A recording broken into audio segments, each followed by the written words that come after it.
Hello student, ये class 6 का history का सेकेंड चैप्टर है जो मैंने प्रीवियस वीडियोस में आदि मानव से मानव का विकास कैसे हुआ मैं इस पर डिस्कस कर चुकी हूँ।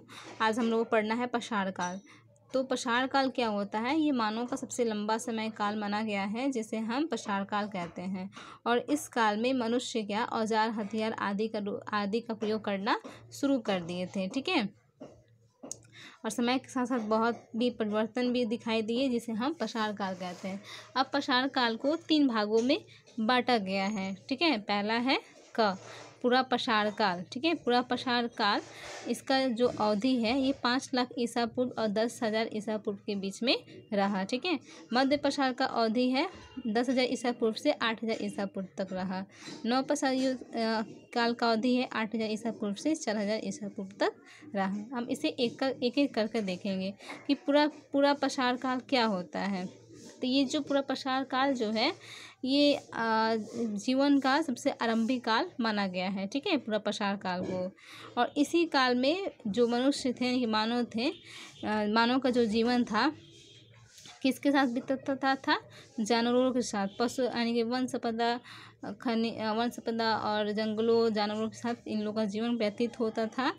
और मानव और जंतु में केवल बस इतना ही अंतर था, यानी कि जो जंतु थे और मानव जो थे यानी आदि मानव थे, बस उनमें इतना ही फर्क था कि जो आदि मानव थे वो 2 पैर पर चलते थे और अपने दोनों हाथों से काम करते थे।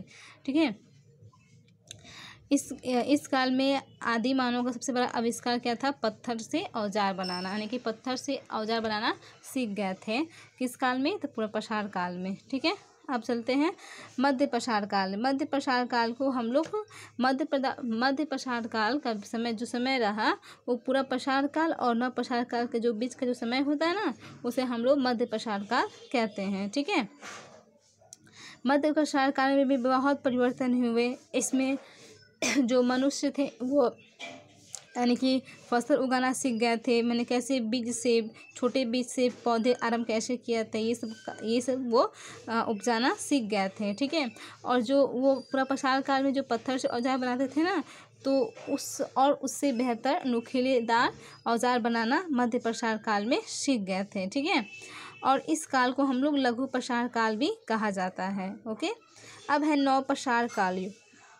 अब ये जो काल का है, ये जो काल है ये नव पाषाण काल का सबसे अंतिम काल होता है। ठीक है, इसमें मानव का क्या यानी कि इसमें क्या होता है, नव पाषाण काल में आते आते मानव का जो जीवन होता है अस्थायी हो जाता है, यानी कि घुमंतु नहीं रहता है।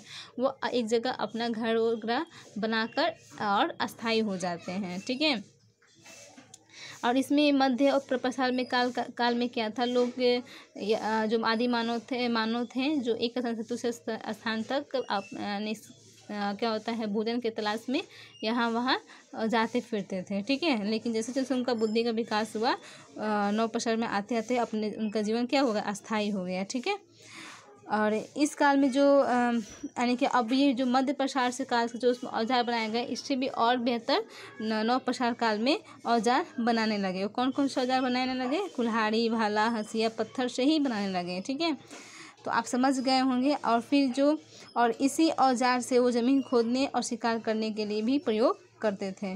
ठीक है, तो आप समझ गए होंगे कि पाषाण, मध्य पाषाण, नव पाषाण काल में क्या अंतर रहा। ठीक है, आगे आपका टॉपिक कुछ अन्य जानकारी दिया है कि पूरा का अर्थ क्या होता है? प्राचीन।